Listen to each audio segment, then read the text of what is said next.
Hey guys, it's Overlord here, back again with another review, and today we are having a look at the Marvel Legends Series 7 Johnny Blaze Ghost Rider.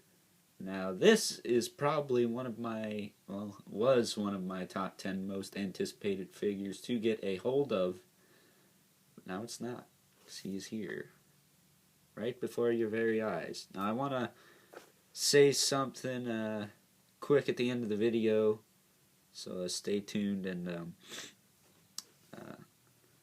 keep an eye out for that when we get to it. But moving him off to the side for a moment, comes with this poster book, which originally I thought was a comic book, but it's not. It's got some pretty sick artwork in it, to say the least. Just to give you some quick. It's not a lot, I'll just show it all off. Blah, blah, blah. That one's pretty sick, the one with Daredevil in it. Most of these are Danny Ketch, which is kind of funny. I think that's Blackout. Oh, wait. It's the wrong picture. There's a picture of Blackout in it. This picture's kind of split in half, so at least I think it is. I'm not sure. There's the front. Just a little bit bigger. There's the one with Blackout. I'm pretty sure that's Blackout anyway, it looks like. And over here, I got that same.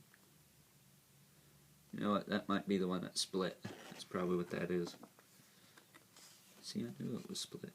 And there's the Ultimate Ghost Rider with the curly flames. There he is again. I haven't got a figure of that. I don't think they've made one. And there's Johnny Blaze, and then there's another picture, and that. And some mumbo jumbo on the back. But I looked on the inside. They have these things called twistums. So a Ghost Rider popping a wheelie. That's pretty funny. So I'll have to keep an eye out for that. But with that being said, let's move on to the figure. This is an amazing piece. This is probably the only Ghost Rider 6-inch that has a bike that's to scale. The Series 3 one has it, but it's too small. And then the Vengeance, I don't think they even... The Vengeance bike is awesome and all, but it's... I don't know, it is way too small for him. The handlebars don't go up far enough. If they went up far enough, he might be able to hold on to them. But he can't. So, I don't know. This one, on the other hand, can hold the handlebars halfway decent. And he can peg into the bike itself.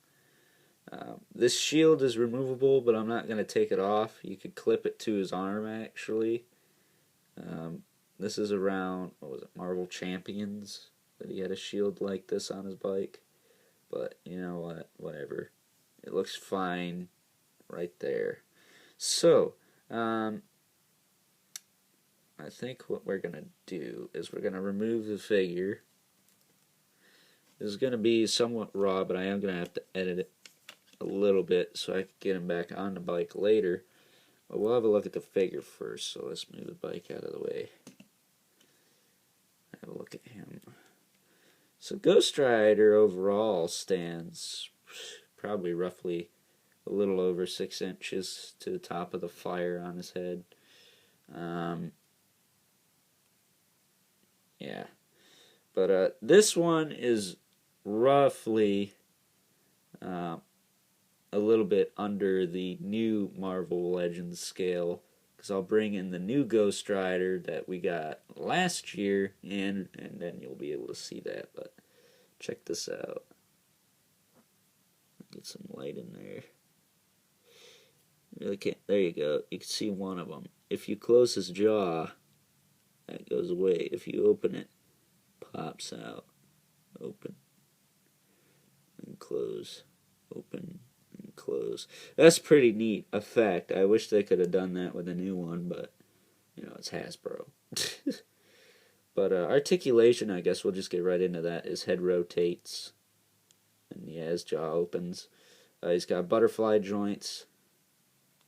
They work pretty well.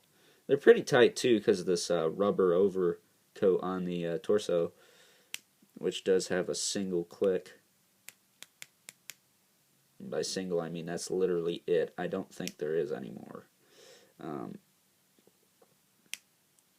fact, that probably looks a little bit more natural. I don't know. It's hard to say. There. We'll just blend it back. There. And then his arms will rotate full 360. Move out, then back in. Bicep swivel. Double jointed elbows, but they're wicked stiff, which I like. Because unlike the new one, I don't think you can get this far with it. Bend up right up to his shoulder, so that's definitely a plus. Swivel at the gloves, single hinge at the hand, hinge at the fingers. And then his waist swivels, but it's clicky. That's why I couldn't get it to rotate last night. His hips move forward and back. They move out, back in. Thigh rotation. Double jointed knees. Move that far up. And then a swivel at the boot. Single hinge at the foot. A little bit of rocker. You know, the old Toy Biz figures really didn't have much for rocker joints, but you know, what are you gonna do? I mean, he can sit on his bike. That's all that really matters. And then he's got toe joints, so he can sit on his bike.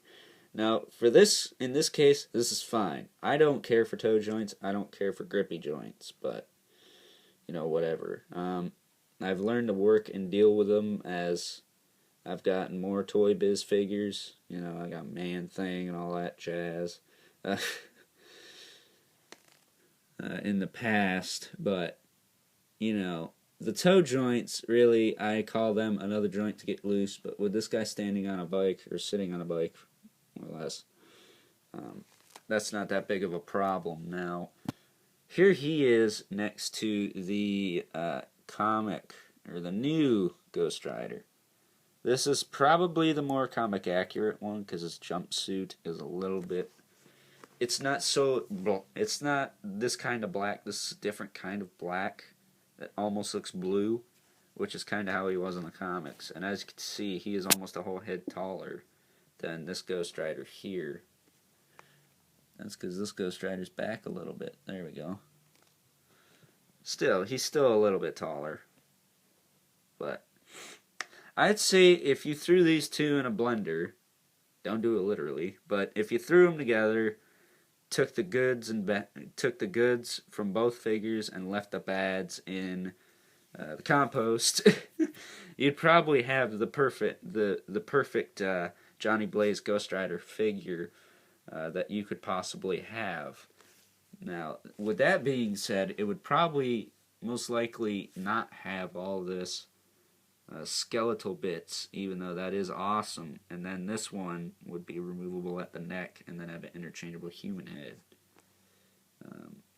I don't think we've yet to get a comic Johnny Blaze without all the Ghost Rider-ness of him. But what are you going to do? So, being said, let's look at the bike. Now the bike, like I said, the only gripe I have with the bike is back flames. They either should have just left this off or connected them somehow. You know, that's my only gripe. Other than that, it's fantastic. It's well painted, well detailed. I don't know about the flames up here, but whatever. Um, doesn't bug me quite as much as this back here. Like, I don't know why these had to be separate, but whatever. Um, the shield on the front looks really cool. It's got a nice tight kickstand. It's screwed in, actually. And then it's got a wall mount, which, if he sat on the bike a little tighter, the pins on his feet, that would be a different story. I would probably be down to trying that, but I'm not going to, only because he is a little bit iffy with how tight his feet can be on these pegs here.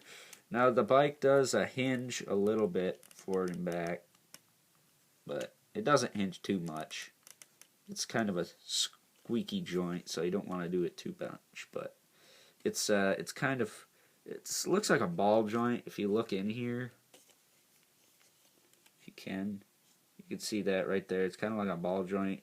Usually this front piece is missing, either the shield or this whole front wheel, so that's one thing. You know, if they'd have just made it a hinge piece, maybe it wouldn't be so tight, and then you could actually move it, but oop, Don fell over. But I guess I'll give you guys a shot of Ghost Rider next to his bike here. Just because of time, I don't want to make this video too long. Plus, I had a special message I wanted to have at the end of this video regarding how I got this figure. Now, overall review, 10 out of 10. You know, duh, it's Ghost Rider. I'm going to give it a 10 out of 10. At least this one, anyway. I don't always give them 10 out of 10s. I usually give them a 9 sometimes, but this case is different. But, yeah, I actually got this guy through a friend of mine. No, it's not Jesus. It was actually, I don't know if it was a team effort or not, or what have you, but I overheard the guys in the Collector's Talk talking about secret gifts for members of the group.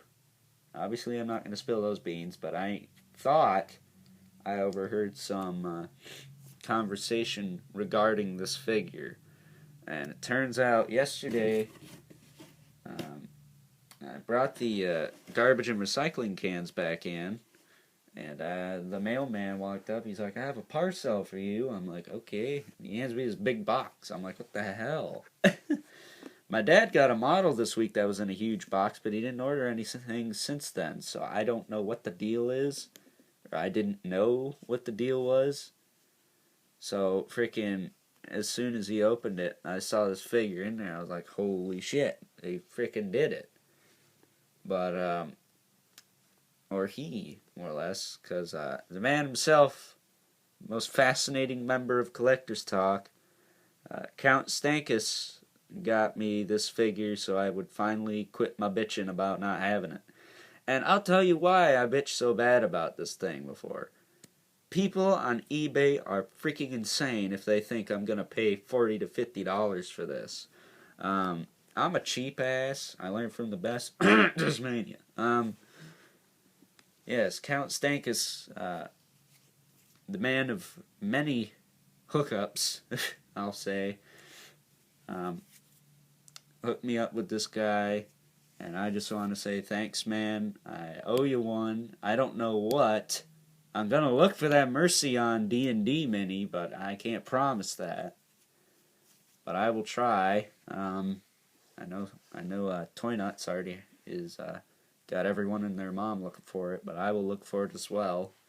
I still think I have the picture of it saved somewhere, so I just want to give a special thank you to Count Stankus and everyone in the Collector's Talk group for trying to keep this a secret from me and helping me get this figure so I can add it to my Ghost Rider shrine of satanic worship. So, thank you very much, guys. I'll try to lay off the old man jokes, but that's hard to do when I keep getting bombarded with weenies. So, that's an inside joke. If you guys don't know about it, you don't need to. You just need to like this review and go check out Collector's Talk on Optimus B's channel, Collector's Dungeon on Count Stankus' channel, and when Toy Nuts is done with some personal business, I'm sure we'll have Collector's Mayhem up and running soon. So, hope you guys enjoyed this video. I know this was a long one, but I don't give a crap. I'm going to have to load this through the YouTube uploader. But, whatever. It was worth it. So until next time, I'll catch you guys later. You guilty. I had to do that. Just felt like it.